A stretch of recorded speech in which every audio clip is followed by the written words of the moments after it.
Votre intelligence peut vous amener à un niveau N. Mais quand la grâce vient, elle vous amène directement au niveau Z, à la fin là. Et les gens sont émerveillés. Les gens sont étonnés. Deuxième cas biblique, dans Zacharie 4, verset 5. Dans ce passage-là, les gens sont venus ils ont été esclaves, ils sont revenus et ils devaient travailler, ils devaient installer les choses, mais ils se sont rendus compte que par eux-mêmes, ils ne peuvent pas. Et dans ce passage de Zacharie 4 là, voilà ce que la Bible nous dit. Zacharie 4 verset 5, il est écrit ceci, mon frère. L'ange qui parlait avec moi revint et me réveilla comme un homme qui le réveille de son sommeil. Il a parlé, on va sauter. Au verset 5, il dit, l'ange qui parlait avec moi me répondit. Ne sais-tu pas ce que signifient ces choses? Je dis non, mon Seigneur. Alors l'ange reprit et me dit, c'est ici la parole que l'Éternel adresse à Zorobabel.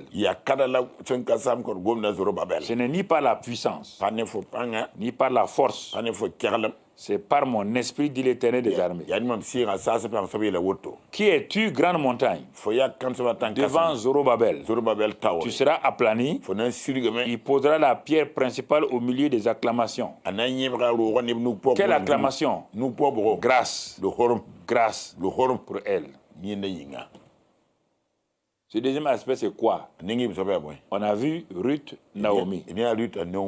Ici, c'est la puissance de l'esprit face à la faiblesse humaine. Quand ils ont été envoyés, ils ont voulu faire le travail par leur propre force. Dieu a dit d'aller dire à Zorobabel,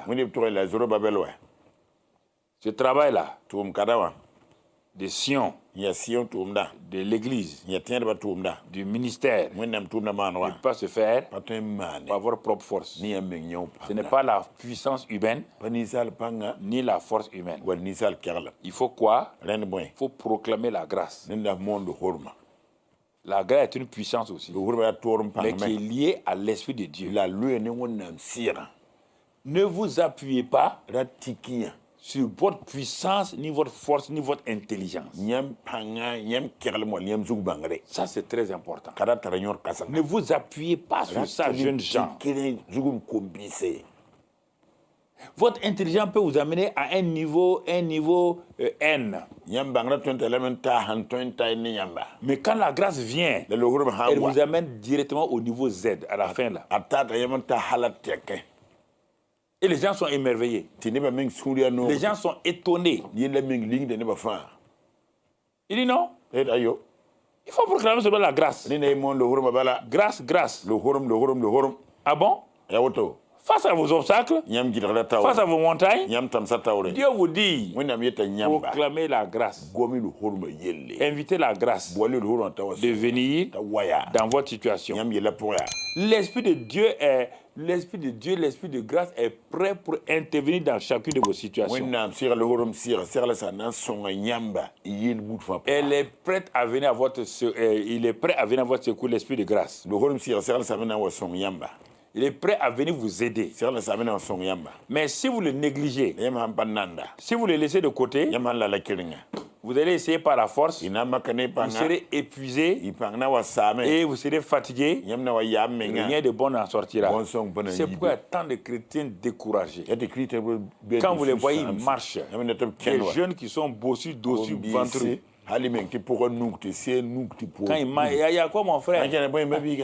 C'est pas la grâce. La grâce ira. Dieu. Ma fille, quand elle doit te marier, pas la grâce de Dieu. Je suis en train de voir. Je suis en train de jeûner et prier. Tu dis la grâce de Dieu. Et tu es en train de jeûner et prier. Dieu n'a pas un mari pour une fille comme toi. Toi, tu as 25 ans. Dieu n'a pas un mari pour toi. Parfois, j'ai dit aux gens, quoi. Un garçon de 25 ans, donc sa femme n'est pas encore née. Une fille de 25 ans, dont son mari n'existe pas. Pourquoi vous pensez à des choses comme ça? Votre mari existe. Mais comme vous n'avez pas demandé un mari de grâce, vous voulez un mari gentleman. Il doit vous gentlemaniser. Des Jojo man comme ça là.